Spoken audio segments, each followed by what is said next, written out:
Jai Mata Di. Hey guys, how are you? Hope you are fine. Enjoy your family with you. And today we are talking about some of the very best and worst thing on Monday Night Raw. So let's get started. But before that, you can subscribe our channel, The Cult of Wrestling, for the latest news about WWE. So here we goes. Things mellowed down on the Halloween edition of WWE Raw, which happened to be the final stop on the road to Crown Jewel.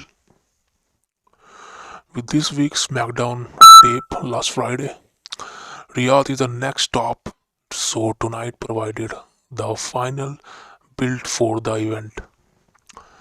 There was some great stuff on the show, with some stories promising to deliver something big.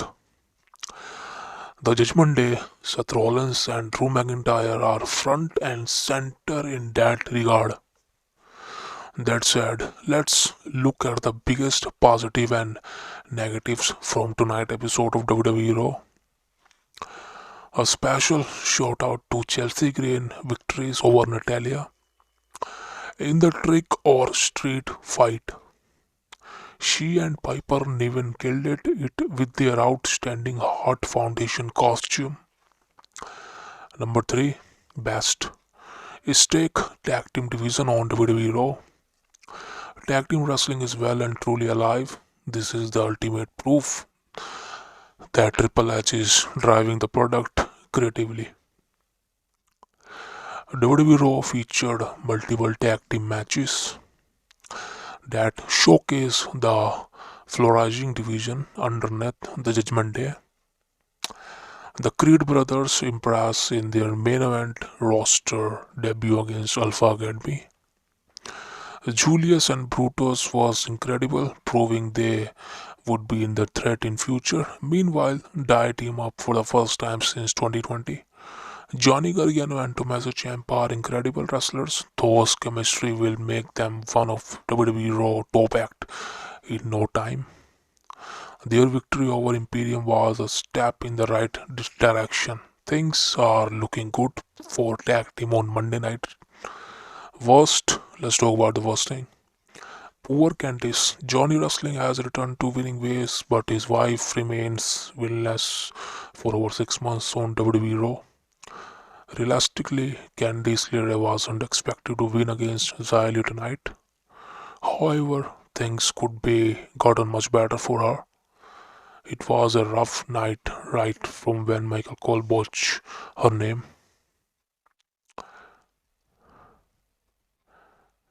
LeRae was knocked out by a spinning kick and could not continue, whether it was an actual injury or purely storyline. We can't help but feel for Candice. She can do so much more in the women's division and is still one of WWE Raw best ring workers, irrespective of booking. Number 2, the best thing, the best. Seth Rollins and Drew McIntyre final words. Possibly the most integrating story heading into the crown jewel. Seth Rollins and Drew McIntyre match could go either way. They didn't directly interact with WWE Raw. Both men cut great promos. The Scottish Warrior explained his frustration on being unavailable to celebrate his world title win with the fans through an excellent video package. The visionary blasted McIntyre for it, and it's mentionary that some people had it much tougher during COVID-19.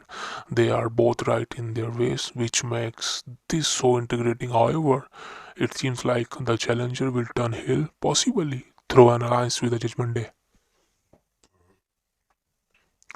Desperate man can do some desperate things. Rollins must beware he did not well on WWE Raw defeating JD McDonough.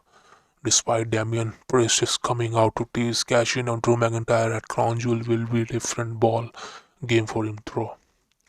Worst, then let's talk about the worst thing. No winner in the main event. While the match between Sami Zayn and Damian Priest on WWE Raw was good, ending without a winner was a bit of cop out. This main event came after Sami Zayn interrupted Judgment Day show opening promo. It had a degree of reputation, but the babyface star did show some extra fire by claiming his rebellion. Jey Uso came out and super kick Priest, causing the disqualification. Cody Rhodes appeared to the even the hours after Judgment Day used the number advantage. Again, the character remains over it, so it isn't a big problem. We just seen the likes of this several times on WWE Raw. Over the past couple of months, discontinue the build towards War Games. To be the fair, there are some interesting cautions. Will JD McDonough officially join Judgment Day? Will Devin Priest cash in his Money in the Bank contract? Will Cody Rhodes, Jey Uso and Sami Zayn finally stop interacting with the Judgment Day after the Survivor Series? We should find out. And the best, the third time lucky.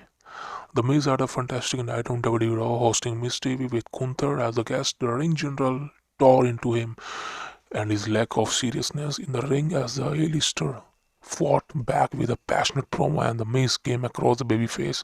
Here, it was well executive. Perhaps this time will different, following two nail runs as a babyface. The two-time Grand Slam champion looks out to have retained the primary qualities to make his entertaining, so chances are he will succeed. The Miz might only remain a babyface for his upcoming pursuit of the Intercontinental Championship. A feud between him and Gunther is a great idea, with them being two of the greatest IC champions in the modern era. The contrast between them has already made for an interesting dynamic. Even Allen Friend doesn't think that he can defeat Roman Reigns. So, so guys, I hope you like the video. Please subscribe our channel, The Cult of Wrestling. Jai Mata Di. See you next.